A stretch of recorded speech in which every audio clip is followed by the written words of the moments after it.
Good morning, good morning, good morning, good morning, good morning, good morning. Hello guys, good morning. तो स्वागत है आपका आज के ब्लॉग में। और आज मेरी सिस्टर वापस जा रही है जहाँ उनके हस्बैंड की ड्यूटी है, वो है माउंट आबू राजस्थान है उनकी ड्यूटी, तो है आर्मी में। तो उसके बाद मैं आपको बताऊंगी कि इतने दिनों में क्या हुआ, कैसा रहा, क्या था। तो अभी मैंने उनके जाने की सारी तैयारी कर ली है। मैंने नाश्ते में उनके लिए पराठे वगैरह बनाए।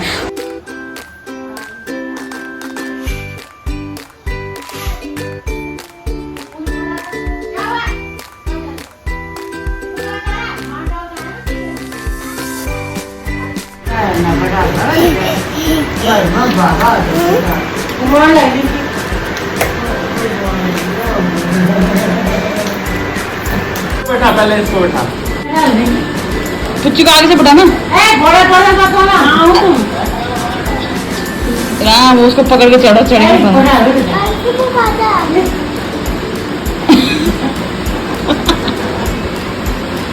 बैठ गया, बैठ गया।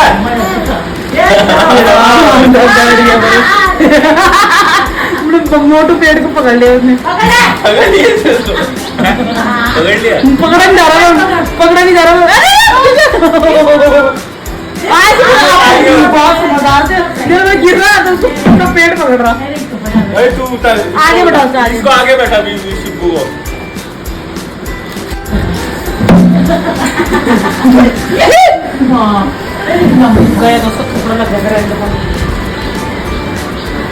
तो गाइस नहाना वगैरह भी हो गया, मैं नहा गई हूँ और खाना वाना भी बना दिया मैंने। अब इन लोग जाने वाले हैं, खाना खुना खा के जाएंगे और इनके ट्रेन का टाइम है 2:50 का। तो अभी बज रहे हैं 12। तो खाना खाने के बाद ये लोग भी निकलेंगे क्योंकि बच्चों के साथ टाइम लग जाता है, थोड़ा बहुत सामान भी लेना है इन लोगों को। चलो फिर खाना खा लो सब लोग।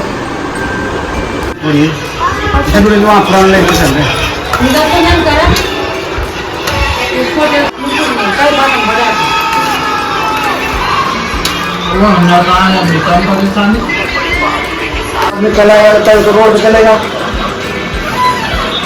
परसों भाने वाला भी ले गया वो अपने रिश्तों पे।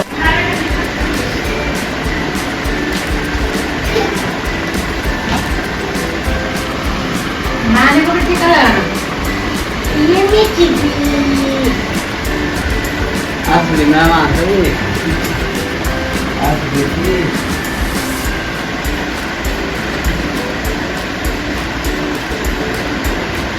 लो इधर आओ, नानी के पास ज्यादा पैसे तो है नहीं। लो तो करे खाना है, ये मेरे को कितने दो दो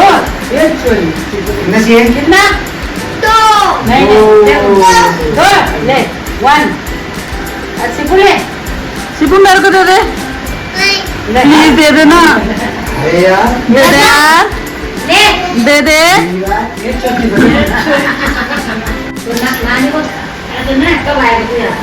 अब 1 साल बाद ठीक पढ़ाई करना है, मार पड़ेगी ना तो काम करते तो दोबारा बोलोगे बार पड़ गए थे आपने देखे कुछ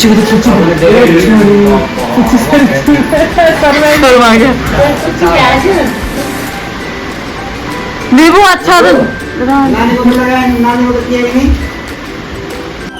चलो ये बैठ गए सर, बैठ मैं खा लेंगे। चलो तुम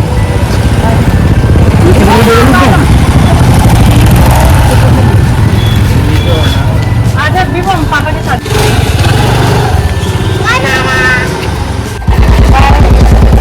टाटा सत्रह मेरी मम्मी छूट गई। बीबू बाय तो कर दे, ठीक है बाय बाय सिब्बू। सिब्बू तो दे बन। बीबू बाय, बीबू बाय।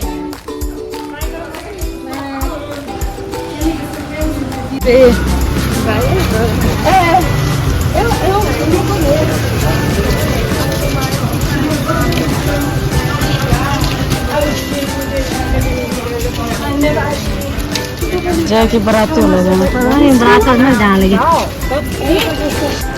तो फाइनली वो लोग चले गए हैं और अब घर सुना सुना हो जाएगा, क्योंकि चहल पहल रहती है जब बच्चे रहते हैं। तो मेरा भी बहुत काम पड़ा है, तो मैं आपको मिलती हूँ सारा काम समेटने के बाद। फिर उसके बाद मैं आपको बताऊँगी कि इन दिनों क्या क्या हुआ, जो कि बहुत बुरा हुआ और अचानक से हुआ, तो समझ में भी नहीं आया कि क्या कैसे हो गया ये सब। तो मिलती हूँ मैं आपको थोड़ी देर में।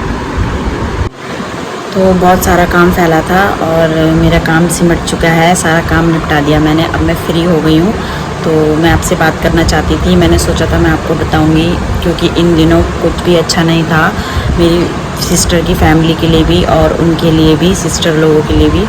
क्योंकि जो कुछ भी हुआ वो अचानक से हुआ, किसी को उम्मीद नहीं थी कि ऐसा हो जाएगा। वो आए थे छुट्टी मनाने के लिए, खुशी से एंजॉय करने के लिए, ताकि छुट्टी मिली है, हम लोग घर जाते हैं और सबसे मिलेंगे, सबके साथ एंजॉय करके वापस जाएंगे। पर किसी को ये उम्मीद नहीं थी कि वापस जाने से पहले उनके साथ इतना कुछ हो जाएगा। और जो हुआ वो अचानक से हुआ, समझ में भी किसी के नहीं आया कि हुआ कैसे हुआ, इतनी सी चीज़ का इतना बड़ा असर कैसे हुआ। तो मैं आपको बताती हूँ कि सब लोग बहुत खुश थे, जो कि आपने पिछले ब्लॉग में देखा कि मेरी सिस्टर लोग आ गए थे। हम सब लोग बहुत खुशी से रह रहे थे, खुश थे हम सब लोग। और बच्चों के साथ तो वैसे भी खुशी रहती है, चहक टहक रहती है घर पे।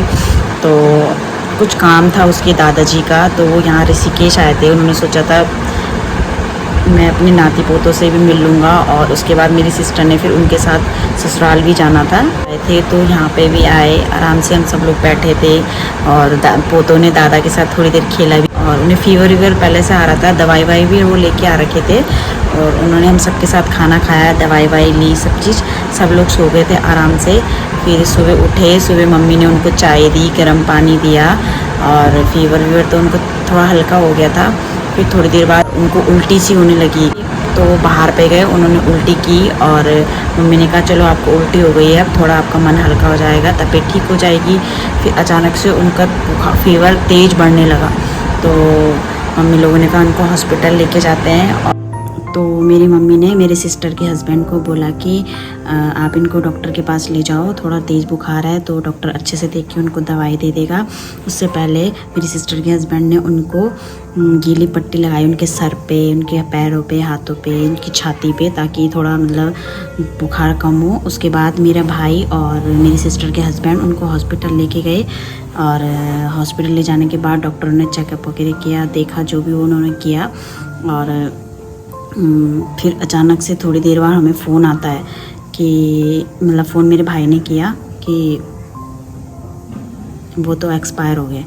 और सुन के जो हैरानी हुई, समझ नहीं आया कि अचानक से मतलब फ़ीवर आने की वजह से ये क्या हो गया, हमें कुछ समझ नहीं आया। मैंने अपनी सिस्टर को जैसे तैसे बड़ी मुश्किल से बताया, थोड़ी देर तो वो भी सहम गई, उसे समझ नहीं आया अचानक से कैसे क्या क्या हो गया है। फिर जल्दी से वो भी भागी, और मेरी सिस्टर के जेठ जी को और मतलब सारे भाइयों को हमने फ़ोन पहले ही कर लिया था कि उनकी तबीयत ज़्यादा ख़राब है, तो आप लोग आ जाइए। तो वो लोग भी वहाँ से निकल गए थे। उसके बाद सबको फिर पता चल ही गया था कि वो अब नहीं रहे। तो बहुत दुखी का माहौल था, कुछ समझ नहीं आया। इतनी बारिश हो रही थी, और उनकी जो गाँव जाने की रोड है वो भी बहुत टूटी हुई थी, तो बहुत परेशानी जैसा हो गया था। फिर सब लोग आए, जो आ सकते थे, भाई लोग, उनके रिलेटिव्स, और बाकी गांव वालों ने बोला कि वहीं उनका अंतिम संस्कार कर दीजिए, क्योंकि रोड भी टूटी हुई थी। फिर ऊपर ले जाना थोड़ा सही नहीं लग रहा था। बट उनके जो बड़े भाई थे उन्होंने कहा कि मैं अपने पापा की विदाई घर से ही करना चाहता हूँ, और मैं अपने पिताजी को घर लेके जाऊंगा। तो फिर सब लोगों ने कहा ठीक है, फिर उनको घर लेके चले गए। माहौल अजीब सा हो गया। मेरी सिस्टर हॉस्पिटल से आई, उन्होंने अपना बैग वैग उठाया और गाड़ी वाड़ी की हमने, वो लोग चले गए थे। मेरे मम्मी पापा भी गए और सब लोग गए, और बाकी मैं यहीं पे थी घर पे अकेले। फिर मम्मी लोग अगले दिन आ गए थे, उनका अंतिम संस्कार वगैरह हो गया था। और फिर मैं भी वहाँ पे गई, जो कि मैं आपको दिखाऊंगी इसके बाद कि क्या कैसे क्या रहा वहाँ पे, पूजा वूजा कैसे संपन्न है, जिसको 13वीं बोलते हैं। सब लोग कुछ हो गया है, और जैसे जैसे रहा मैं आपको दिखाऊंगी वीडियो में। और जाते समय उनको बहुत परेशानी हुई अगले दिन, क्योंकि बहुत तेज़ बारिश हो रही थी उस टाइम में। उनके वहाँ के बीच बीच में रोड टूटी हुई थी, ये नदी है वो पूरी आ रखी थी, गाड़ी पार करना भी मुश्किल था। तो वो लोग बहुत कठिनाइयों से हरिद्वार के रास्ते बारिश में ले गए। और अगले दिन जिस दिन वो अंतिम संस्कार के लिए आए, उस दिन भी बहुत तेज़ बारिश थी। बहुत परेशानी से हो गया है, क्योंकि बारिश के चक्कर में आपको तो पता ही है बहुत सारा तहस नहस हो गया था। बाकी उसके बाद फिर जब मेरे मम्मी पापा लोग आ गए तो मैं भी वहाँ गई। तो उसके बाद जो भी था मैं आपको आगे की वीडियो में दिखाती हूँ वहाँ क्या क्या रहा। बट बहुत दुखी का माहौल था, अचानक से हो गया, उम्मीद भी नहीं थी कि ऐसा होगा। एक फीवर के कारण इतनी बड़ी घटना घट गई उनके लिए। और मेरी सिस्टर के हस्बैंड तो पूरे टूट चुके थे। सभी लोग के लिए खैर दुख की घड़ी थी, बट फिर भी जो होनी होती है उसको तो कोई नहीं टाल सकता। ये सब भगवान का है, जिसका जन्म है उसकी मृत्यु भी लिखी है। लेकिन कुछ चीज़ ऐसा होता है कि अचानक से हो जाए तो आदमी एकदम बिलीव नहीं कर पाता। तो वो भी बहुत टूट से गए थे, उनकी हालत भी ठीक सी नहीं थी। बट जैसे तैसे उन्होंने अपने को संभाला, ये अच्छी बात थी। उन्होंने सारी चीज़ें अच्छे से निभाई, सब कुछ निभाया, क्योंकि दुख तो होता ही है, पाप का साया सर से हट जाए तो बहुत ऐसी बात होती है, वो भी अचानक से, जिसकी उम्मीद ना हो कि कैसे हो गया। तो जो भी था मैं आपको उसके आगे का सीन दिखाती हूँ कैसे कैसे रहा। तो मैं निकल गई थी, बड़ी मुश्किल से मुझे एक गाड़ी मिली, क्योंकि गांव की तरफ गाड़ी बंद हो गई थी जाना बारिश के चक्कर में। वहाँ वीर नदी आई थी, तो जिस गाड़ी में मैं गई वो भी हरिद्वार हो के गई। तो मुझे जाते जाते काफ़ी लेट हो गई थी, रात हो गई थी। तो मैं रात को पहुंची, मतलब क्योंकि गाड़ी लेट निकली तो जाम भी बहुत लगा था। हरिद्वार से ही सारी गाड़ियाँ होके जा रही थी, तो जाम काफ़ी लग रखा था। इस वजह से मैं लेट पहुंची। तो रात को लेट पहुंचने के बाद फिर मैं अपनी सिस्टर के सास के साथ थोड़ी देर बैठी रही, थोड़ा वही पुरानी बातें पूछा कि कैसे कैसे हुआ, क्या क्या हुआ। तो तब हमने खाना खाया। फिर नेक्स्ट मॉर्निंग भी पूजा होनी थी, तो हम लोग सो गए थे।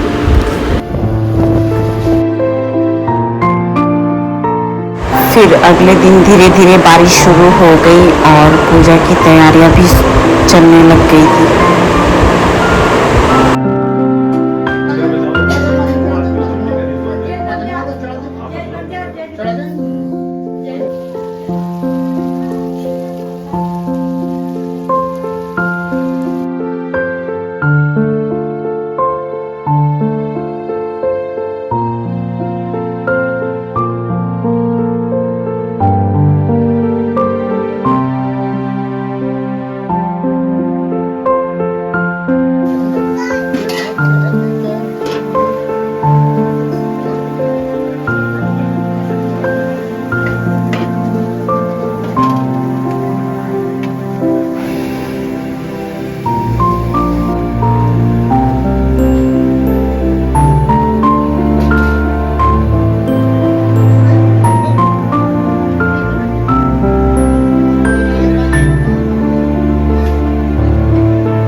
वासुदेवाय नमः नमस्कार प्रसाद नमः ओम हरि नमः ओम अस्ताय नमः ओम गोविंदाय नमः नारायण नमः धन्वदेव वासुदेवाय नमः नमस्कार प्रसाद नमः ओम हरि नमस्ताय नमः गोविंदाय नमः नारायण नमः धन्वदेव वासुदेवाय नमः नमस्कार प्रसाद नमः ओम हरि नमः ओम गोविंदाय नमः नारायण नमः धन्वदेव वासुदेवाय नमः नमस्कार प्रसाद नमः ओम हरि नमः ओम हरि नमः ओम अस्ताय नमः गोविंदाय नमः नारायण नमः धन्वदेव वासुदेवाय नमः नमस्कार नमः ओम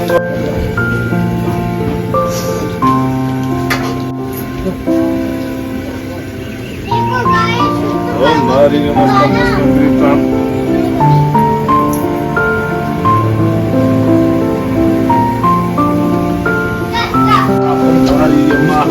ओम स्नानं जलं समर्पयामि नमो विश्वमूर्तये विश्वमातृभ्य एव च लोकाधिवासिने नमः ओम रोहिणीभ्यो नमो नमः गोपादनं गोपस्पादाभ्यां नमो देवस्तां च यात्रिकां संगतं तेन रूपेण साधये मम पापं विपोतमर्चितम् अपमृतो मृताश्च गणन्तु शुभं जलं जेतृत्मायन्तु सर्वं गोपूचोदकतर्पणं माहम् ओम देवासुरास्तां नागा गन्धर्वचराश्रं पुष्पाण्डवस्तां सात्वकाष्टां रेतगान् ओम चलिच्चला भूमिश्चरा यावेत्रं च जन्त्वा तेत्रप्मायन्तु गोपूचोदकतर्पणं ये मे क्लालुप्ता पिण्डं क्रियालोकितास्ये विरूपा आम गर्भास्तं ज्ञाता ज्ञातकूले मम ते सर्वे तृप्मायन्तु गोपूचोदकतर्पणम् ओम इत्थं तर्पणं विदाय पिनाचं न्याहं प्रामुख्यं तामुख्यं विप्रमाभूषिते अध्यासमेहे शक्ति समश्नां मध्येहे अदिस्मय सुपूर्णा शक्ति समश्नां पिंगलनाम संवत्सरे मासोत्तमे मासे उत्तम मासे अदिस्मय सुपूर्णः अश्मेहे अधिक मासे पुरुषोत्तम मासे कर्कटकः श्रावण मासे अदिस्मय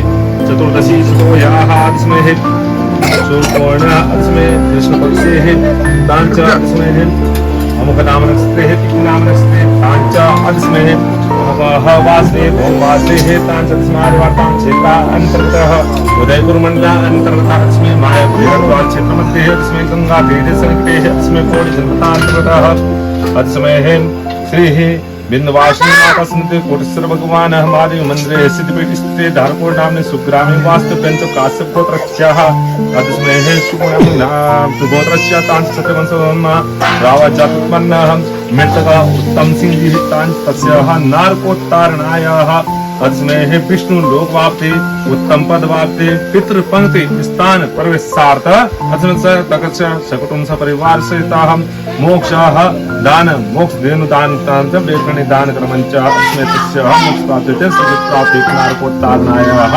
अस्मै मोक्ष धेनु दान कर्मंच वयं करिष्ये ओम हरि ओम हरि ओम ओम विष्णुवे नमः विष्णुवे नमः विष्णुवे नमो नमः संकल्पं सिद्धं सिद्धं सिद्धमाहं कृष्ण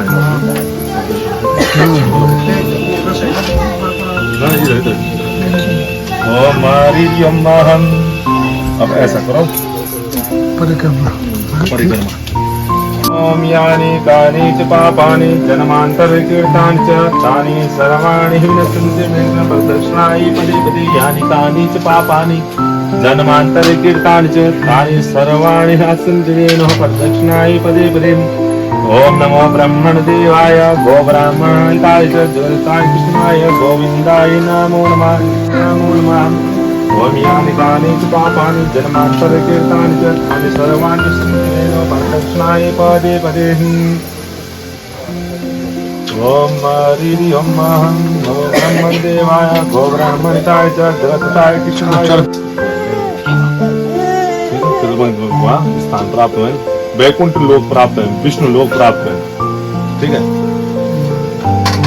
हरि ओम स्वस्ति सतना हिंद्रो वृद सर्वाश्वतना पोका विश्ववेदाश्वस्ति नस्तारिश्वस्ति महिष्ठनो वृद्धि ददात पृथिव्यां तयोकदीकपयो दिवंत्रस्य वेदां संगम ओम जोर शांति अंतरिक्षं शांति पृथ्वी शांति राप शांति उपदयः शांति वनस्पतयः शांति विश्वदेवा शांति ब्रह्म शांति